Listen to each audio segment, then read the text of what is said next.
Quando a serpente induziu Eva a pecar e Adão, ela não fez por eles o que só eles poderiam fazer. Ela só sugeriu que seria bom. Cuidado com seus pensamentos, porque eles se tornam palavras. Cuidado com as suas palavras, porque elas se tornam ações. Cuidado com as suas ações, porque elas se tornam hábitos. Cuidado com seus hábitos, porque eles se tornam o seu caráter. E tome muito cuidado com o seu caráter, porque eles se tornam o teu destino. As nossas ações, elas podem ser planejadas, as nossas ações, principalmente nas redes sociais, podem ser editadas, filtradas, selecionadas, mas as nossas reações são genuínas e as nossas motivações também. Mudar a perspectiva, mudar a nossa mente, mudar a nossa mentalidade, as nossas motivações. Tudo isso que eu estou te propondo não acontece na força do braço. A gente não pode apertar um botão e a nossa mentalidade muda. Sabe, o tipo de pensamento que você tem diz muito a respeito do tipo de vida que você vai viver. É a tua mente que está sendo vencida. É o nosso campo de batalha.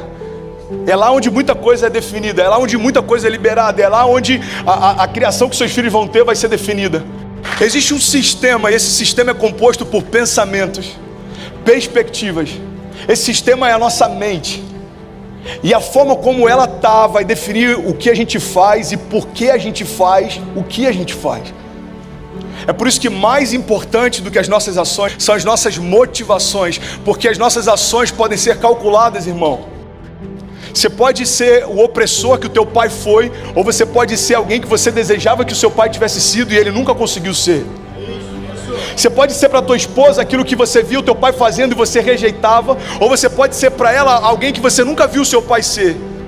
Quando a gente define o tipo de pensamento que tem, a gente vai definindo que tipo de história a gente vai construir. Por que eu estou passando por crise? Então, irmão, eu não sei. Eu só sei de uma coisa: quando você vencê-las, você vai sair muito mais fortalecido do que antes delas.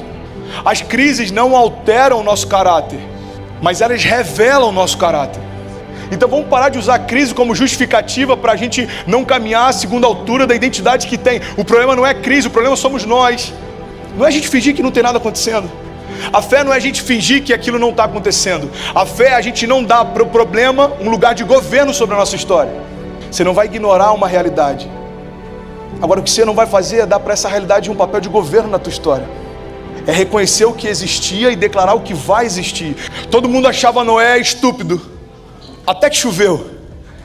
Noé começa a construir algo que não fazia sentido, para um propósito que não fazia sentido, mas Noé passou a enxergar as coisas segundo a dinâmica com que Deus enxergava também. Eu fico imaginando as pessoas passando por Noé e falando: cara, deixa de ser estúpido, você está construindo algo para uma chuva que nunca existiu.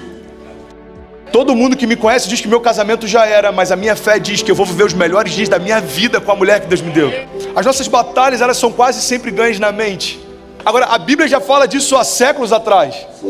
Está lá em Provérbios 23:7. Assim como você vê e assim como você pensa na sua alma, assim você é. Alguém que está em crise, ele consegue pela imaginação já se imaginar falido. Por que alguém tira a própria vida? Porque na sua imaginação, ele já imagina que o futuro é pior do que ele desistir de viver. Alguém que está em crise no casamento, ele já se imagina solteiro. E aí quando ele vai perceber, se divorciar já não é algo que assusta tanto, porque na mente dele já é uma realidade faz tempo. A grande questão é que quando a gente não blinda a nossa mente, aquilo começa a tomar espaço, até que aquilo que incomodava no início não incomoda mais. E quando a gente menos percebe, aquilo já se tornou uma realidade. Por quê? Porque um dia você deixou que uma semente entrasse e agora ela já frutificou, irmão. Quando a gente está procurando fora do nosso casamento aquilo que Deus já liberou para você dentro do teu casamento. Quando a gente está procurando fora de Cristo aquilo que Deus já te prometeu e liberou para você em Cristo. Muda os teus pensamentos e começa a enxergar o que te cerca de outra forma, e você vai perceber que você está se cansando para conquistar algo que você já recebeu. A fé não é a gente murmurar do que a gente tem, é a gente declarar o que vai ter. Entenda isso. O meu casamento não é o que Deus me prometeu, então ainda não é o final da minha história. Quer um convite para enxergar suas crises de uma forma diferente? Toda crise carrega sementes sobrenaturais.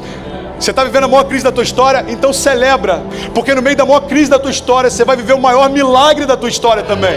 Se os teus olhos forem bons, todo o teu corpo terá luz. A forma como você enxerga o mundo vai mudar o mundo dentro de você. Não diminua a tua expectativa, aumenta a tua fé. Não diminua a tua expectativa para ela se acomodar dentro da tua rotina, não aumenta a tua fé. Deus, tudo que eu preciso é um milagre, então continua crendo no milagre e já começa a agradecer por ele. Pessoas esvaziadas da expectativa num Deus que pode todas as coisas têm crido mais em impossibilidades do que aqueles que carregam a própria vida de Deus